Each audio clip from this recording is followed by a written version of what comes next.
Βγαίνουν οι κουκούλες και δίδεται η εκκίνηση της έκτης υποδρομίας, όπου αμέσως βλέπετε από τα πρώτα μέτρα φεύγει μπροστά η Exit Power και βγαίνει στο κεφάλι. Ακολουθούμενη από το νούμερο 7 την Bigsta. Exit Power το νούμερο 2, Bigsta το νούμερο 7 είναι στις δύο πρώτες θέσεις.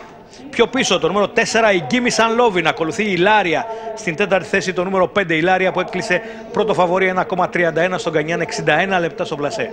Exit Power το νούμερο 2, Gimme San Lovin το νούμερο 4 στις δύο πρώτες θέσεις. Η Bigsta το νούμερο 7, η Ilaria πιο πίσω, How Can I Be Sure, Dalwanda και στην τελευταία θέση κοντά βεβαίως είναι και η Maggiora.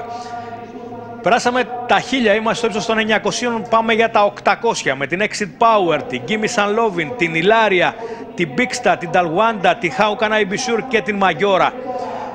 Περάσαμε τα 800, στο ύψος των 700 μέτρων βρισκόμαστε και πάμε για τα τελευταία 600.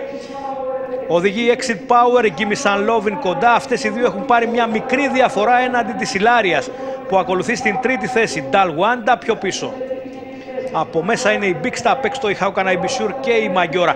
Και μπήκαμε στην ευθεία, όπου μπαίνει πρώτη η Exit Power, την καταδιώκει η Gimme San Lovin. Exit Power και Gimme San Lovin. Η Ilaria είναι στην τρίτη θέση. Exit Power και Gimme San Lovin. Απ' έξω η Dalwanda θέλει να προωθηθεί. Η Ilaria, έρχεται και η Maggiora στο τέλος. Οι δύο πρώτες έχουν πάρει μια διαφορά. Η Exit Power θα πάρει και την νίκη. Exit Power την νίκη. Για την δεύτερη θέση η Gimme San Lovin, Dalwanda τρίτη και τέταρτη η Maggiora.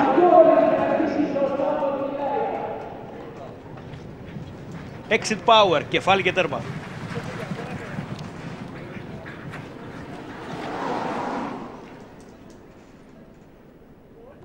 Exit Power το